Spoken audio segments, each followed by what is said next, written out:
Shalom to everyone who has come to this video. There was an incident that recently took place that has been a trending topic online lately that I'm going to address in this video. And the reason I'll briefly address it is because the incident is a microcosm of the overall state and condition of the so-called black man. And let me be clear, the reason the so-called black man is at the bottom is not because of institutional racism. It's not because of white supremacy. It is not because of slavery, and it's not because of poverty.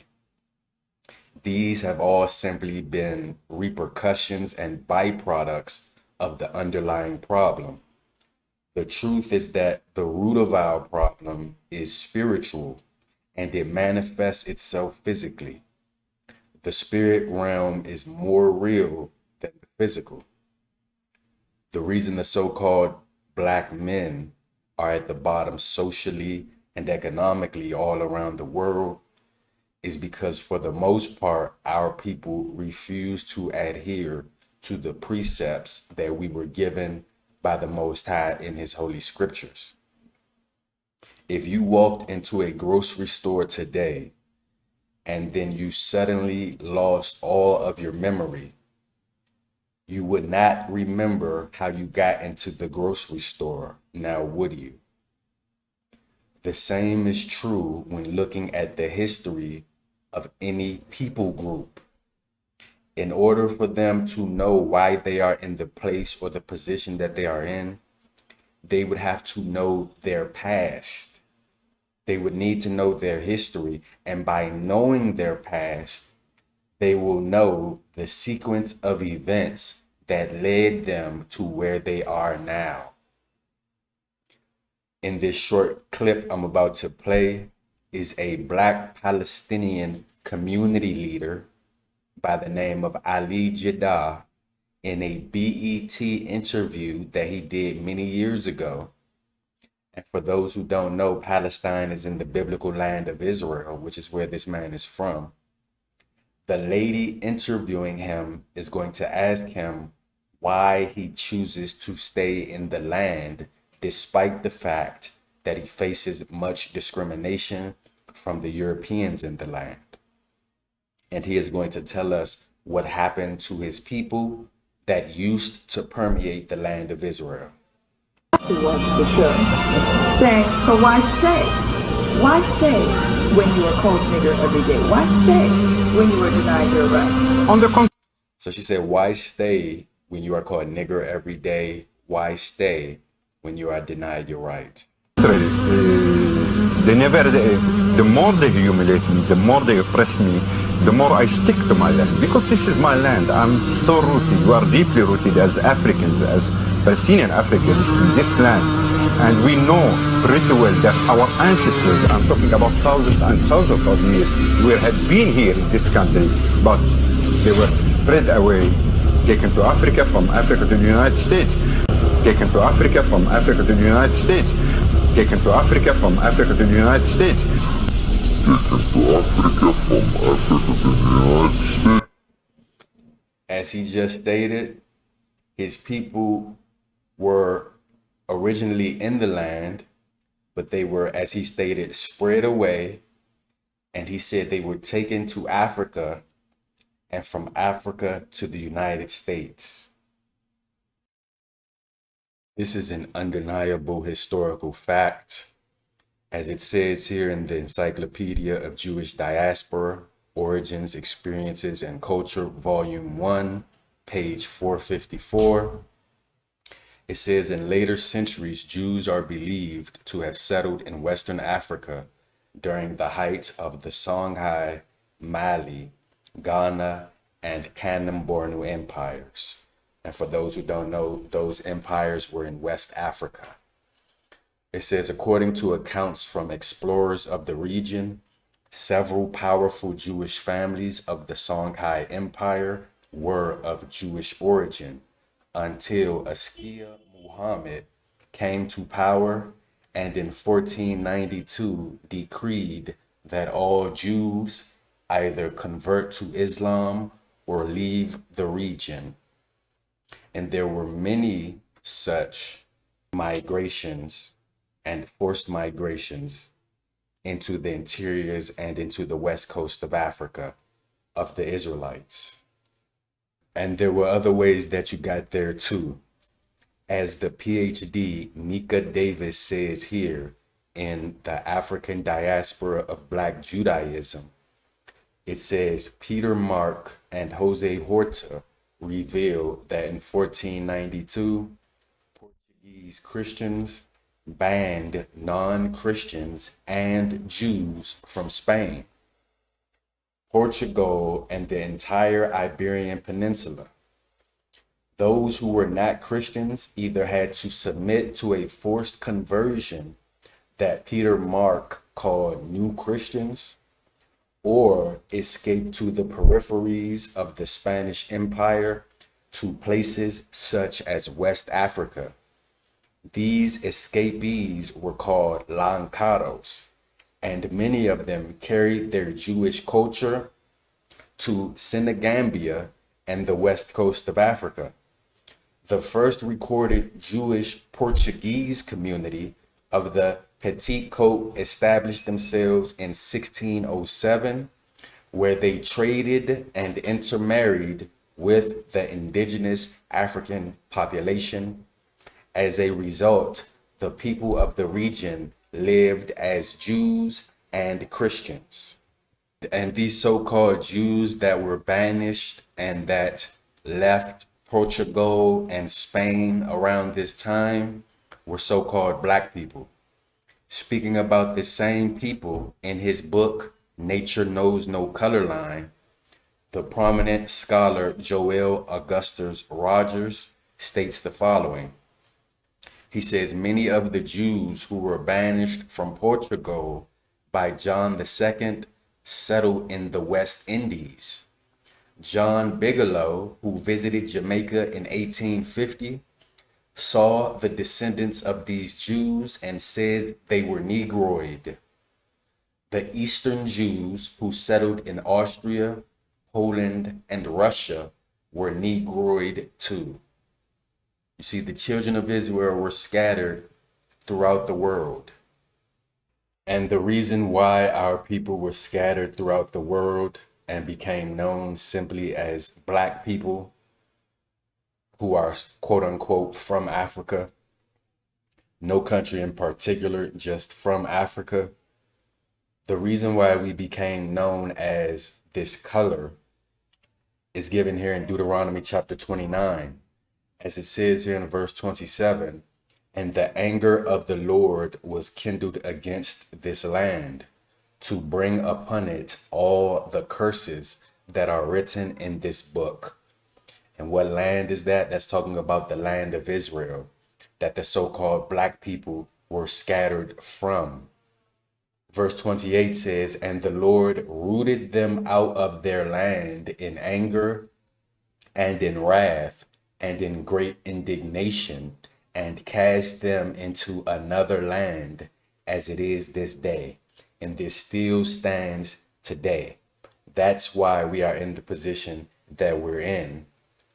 And then other people groups have subsequently implanted themselves into that land. But that's all a part of the Most High's plan as well. As it says here in verse 29, the secret things belong unto the Lord our God. And this is Moses speaking. He says, but those things which are revealed belong unto us and to our children forever. He's speaking to the children of Israel. He said they belong to us and to our children forever, that we may do all the words of this law. This is the spiritual problem that we have. You see, the holy law of the Father was given to the so-called Black man in ancient times, and they entered into a blood covenant that they would adhere to these laws. However, they failed to do so, and still in 2022, the vast majority refuse to observe the law. Therefore, the Father put other nations over us to castigate us. As the Apostle Paul states here in Romans chapter 7, verse 14, for we know that the law is spiritual, but I am carnal, sold under sin. So the law of the Most High is spiritual. But we as human beings are carnal, and that's our problem. As it says in Luke chapter 12, verse 48, to whom much is given, much is required. And as I just stated, the Most High chose and gave his precepts to these so-called black people. And those of us who do endeavor to adhere to these precepts are considered to be religious nuts or to be in a cult. And all we want to do is to return to our original culture that was given to us by the Most High through Christ. We've already tried Christianity. We've tried Islam. We've tried Buddhism. We've tried the 5 percenters and the Nation of Islam. We've been indoctrinated into the Moorish temple. We've been Black Panthers. We've even tried the One West Hebrew Israelite camps. What I'm saying is let's denounce all religions and all Black power organizations and come back to the original culture that's prescribed to us in the scriptures. Because the scriptures state that once we do that, Babylon will fall and our Messiah will return. Now, getting to the point of this video, there was a rapper named Zero who was recently jumped by another rapper that goes by the name of Trae The Truth, and the entourage of the rapper named Trae The Truth. Now, these two individuals are not blood relatives, but they did have a very close friendship at one point. Now, without diving too deep into the details, the rapper Zero went on the news and declared that the rapper Trae assaulted him, as you see in this clip here. Now, you said you were lured into an ambush. Who lured you? Do you know the people? Oh, of course I know it. Yeah, it's Trae The Truth. Like I say, I was sucker punched, and then I was jumped after the sucker punch. So that's basically what happened. Do you recall, because what we see in the video is limited, Right. but do you recall Trae actually putting his hands on you? That's the only person that I did see put their hands on me. I don't walk around this city with fear of nobody. Now, as you just heard, Zero stated that Trae The Truth assaulted him and got him jumped. Now, some people are calling this snitching, and in the thug life street culture, this could be considered snitching. Why? Because the thug life culture is deleterious and detrimental in every sense for our people, and therefore the rules of this thug life street culture, such as the no snitching rule, is designed to enable criminals and to encourage crime. In actuality, what he just did is not even snitching. And why is that? Because snitching is when 2 or more people are involved or are in some way complicit in a crime together, and one of them tells on the other. That's snitching. And the reason why it's snitching is because when people commit a crime together, there is an agreement or a covenant that they are not going to tell on one another. This covenant may be spoken or unspoken. The person who is snitching is breaking the covenant that he or she had with the person that they're telling on, usually in an attempt to get themselves out of trouble. That's what snitching is. And the problem is that our virtue system in the so-called Black community is totally inverted. We learn as little children from our peers in elementary school or just from people in our neighborhood that we are not supposed to tell when we see someone else doing wrong. Sometimes our parents and relatives teach us this. And again, this serves to enable crime amongst our communities. Now, it is true that we are not supposed to be nosy and busybodies into other people's matters. But if I'm walking down the street and I see Jake kill Mrs. Jones, and I tell the police that I saw Jake do it, that is not snitching. That is what I'm supposed to do, because Jake deserves to go to jail for that crime. However, if I'm beholden to the pernicious and counterproductive no snitching rule, then in principle, what I'm doing is I'm helping Jake to continue to roam the streets freely and victimize others. And this is all a part of how the so-called Black community enables and glorifies crime and negativity. And I used to even think this way when I was immature, when I was a teenager. Now, some may say that we are supposed to police our own streets, and that instead of telling the government-empowered police department about a crime, we should arrest and punish criminals ourselves. And this sounds good, but the reality is that we're not doing that. And the reality is that we have almost no autonomy at all or unity as a people. And so the reality is that we will never be autonomous enough to do this again until after the fall of this current kingdom. So for right now, we do need the government-backed police to do this.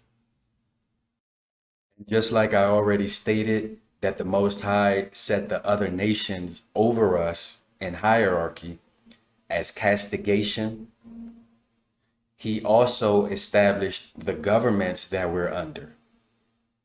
So the Most High is actually the one who put the police over us.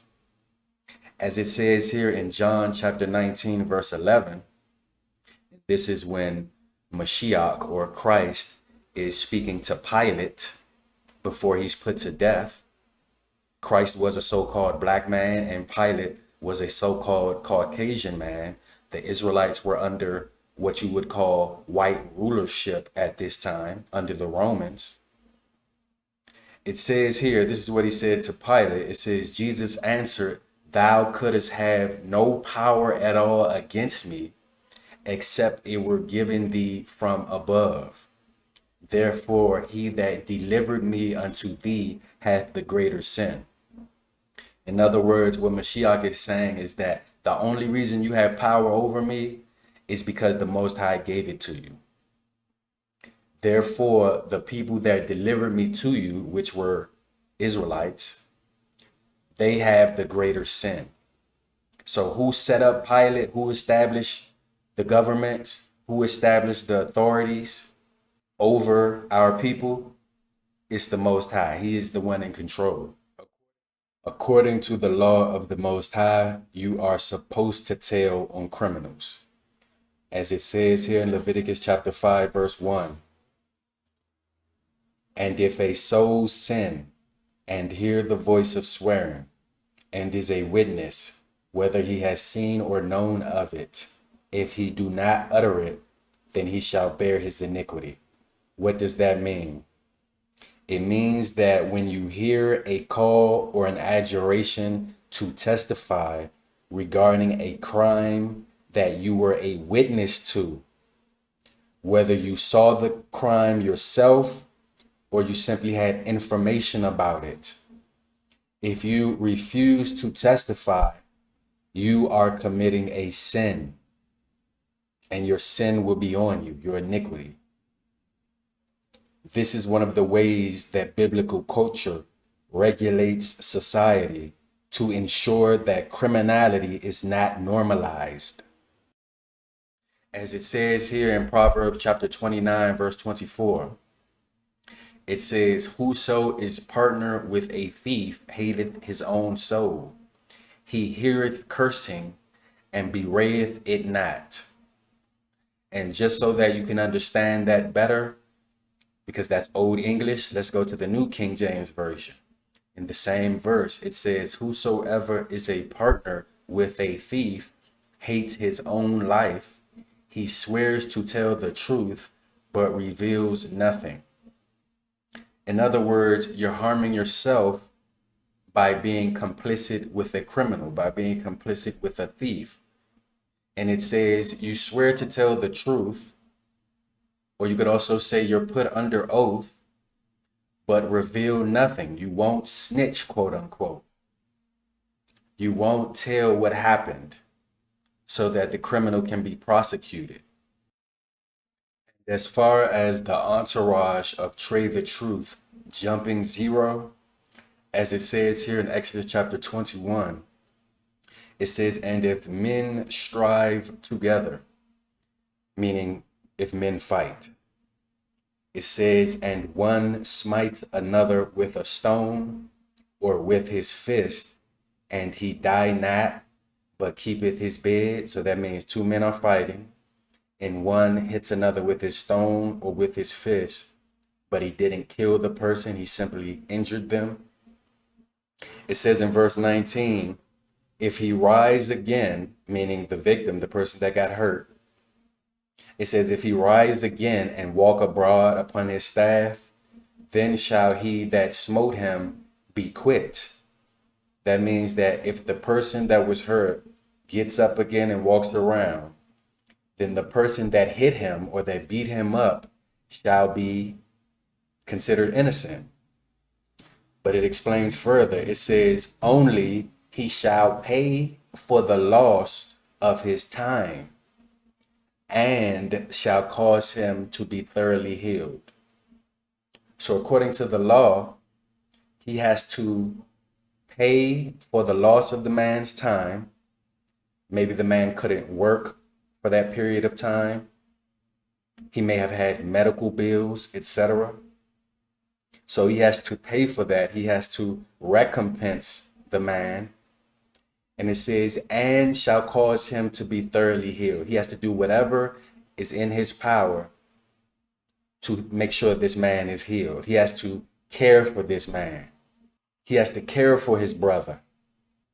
As it says here in Leviticus chapter 19, verse 18, it says, thou shalt not avenge nor bear any grudge against the children of thy people.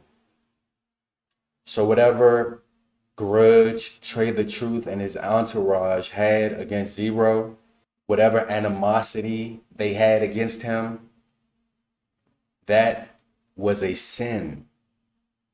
Because it says here that thou shalt not avenge nor bear any grudge against the children of thy people. So get back, getting revenge is a sin. As it says here, but thou shalt love thy neighbor as thyself. I am the Lord.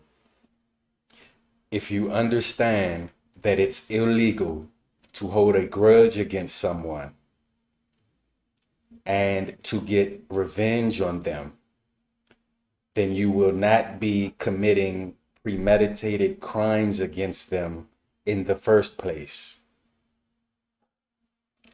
What we need to do is return to the precepts of the Most High and faith in Mashiach.